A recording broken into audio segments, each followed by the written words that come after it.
Two time for the Cha gang. Give me the Cha gang. Rockin' with the best, Cha gang. Give me the Cha gang. I like it now with Cha gang. Give me the Cha gang. Watching my body, Cha gang. It's amazing how what was supposed to be a one-time thing has now become a regular series. Yes, I'm talking about the Cha EP Compilation Series, which was supposed to be a one-time episode, but you guys kept requesting for more EP reviews, and here I am with the Cha EP Compilation Series Volume 5. Today I'll be talking about 4 EPs from Buju, Ladipoe, Sess and SperoachBeatz. But before then, listen to this. From the Crew Podcast. This is where the fun begins.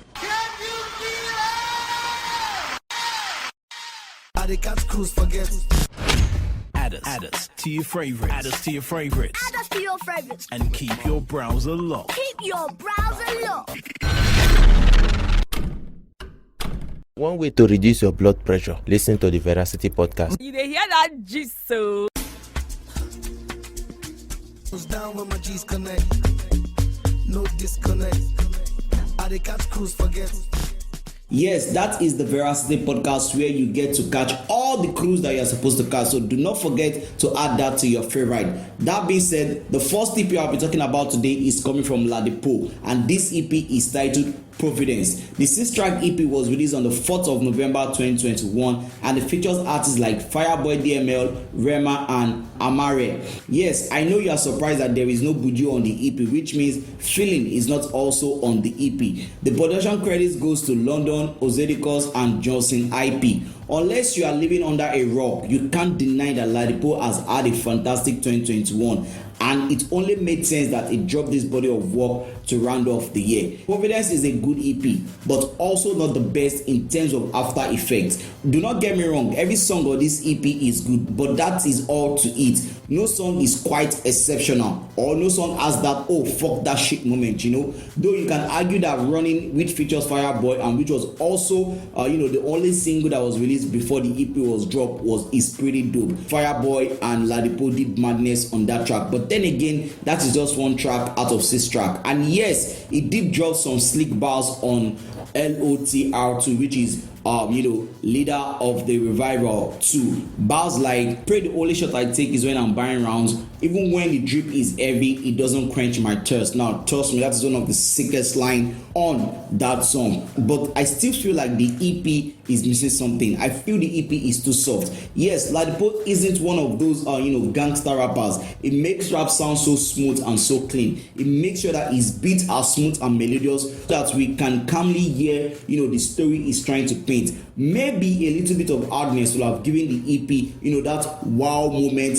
But all in all, this is a decent EP. Like I said, you will enjoy the EP regardless. The next EP I'll be talking about was released on the 27th of October by Buju, and it is titled Sorry I Am Late. And just like the title, I am sorry that it took me this long to review the EP. By the way, shout out to Pablo Quito. You requested that I review this, and I hope I'm not going to disappoint you with my review. I have to be honest, when I saw the track list of this EP and it didn't have any singles that Buju has dropped during the year, I said to myself, Buju must be really confident. And after listening to the EP, I said to myself, Buju is really confident. The 7-track EP, which features only the Cavemen, had production from Timmy J, Rexy, Danzel, Steph, and Pearls. The EP kicks off with a song titled Daniel Benson, which also happens to be Buju's real name. This is a good way to kick off the EP, as Buju used this to introduce himself and what the EP has to offer, and from there the EP took off from there. To be honest, this EP had no bad song, but at the same time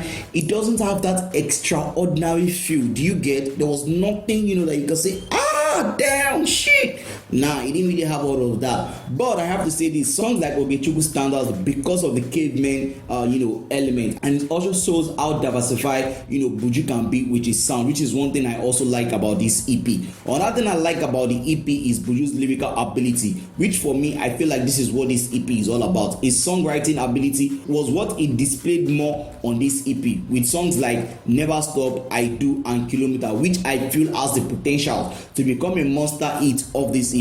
Rexy really came through on the production of that song. In as much as Buju didn't, stick to that regular pop vibe that we have come to love him for, he didn't also go outside, his comfort zone per se. this is an EP that many might find hard to relate with it, because this isn't what a lot of people would have expected from Buju. But one thing that is certain is that if you can do away with the expectation and just listen to this EP, you will definitely like the EP, and just maybe you might appreciate the writing ability of Buju more. Like I said, this is a decent EP, so make sure you check it out and tell me what you feel.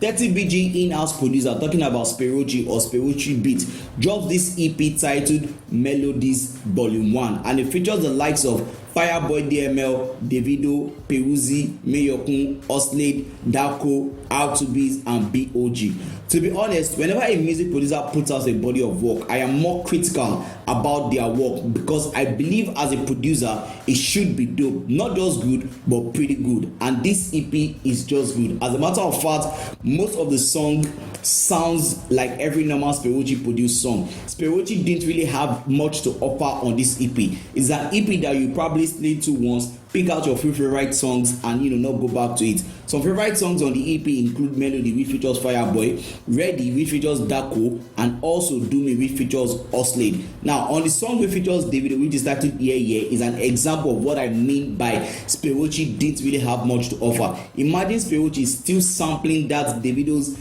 Aye guitar string, that song, Aye, she no one designer, that guitar string that was put in that song. Imagine Sperochi still sampling that in this century, in this year. But then again, that's an example of what I mean by Sperochi didn't really have much to offer on ECP. All in all, this is an average EP for Sperochi, nothing too exciting about it. The last EP for today is coming from another producer, and his name is Sess, aka The Problem Kid. This EP is titled Spotlight, and it was released on the 3rd of November, and it features artists like Simi, Psycho YP, Tenny, Fowls, Adekunle Gold, and Yemi Alade. Now, this is how a producer should drop a body of work. From the intro of this EP, Sess got us locked in, and to the end of the EP, he made sure that he kept us on the lock. Everything about this EP is dope. From the production, which was mostly done by Sess himself, and also Fuse and Frankesmo, the featured artists also came through. Most especially Yemi Alade on that song titled Beautiful. Like, I didn't even know Yemi Alade had the ability, to go all out like that on that song. Forget that song is a sweet jam. Both Yemi Alade and Sess killed that song. That's my favorite song on the EP, and definitely one of the best songs on the EP. Alongside International Love, which features Adekunle Gold. Adekunle Gold once again continue to have the best year ever. Like I said, Sess understood his assignment on this EP, and he really and totally killed it. And this EP is an EP that you should definitely add to your playlist. This is a pretty dope EP. So ladies and gentlemen, boys and girls, and members of the Cha Nation, that is where I will be drawing the curtain on today's episode of the Cha EP Compilation Series. To hear my voice again, my name remains Afis Donova, aka your musical plug, creator of the Energy Force. Peace out. One time, 2 time for the Cha gang. Give me the Cha gang. Rockin' with the best, Cha gang. Give me the Cha gang. Alaye with Cha gang. Give me the Cha gang. What's in my body, Cha gang. Give me the Cha gang. Cha gang. What's in my god?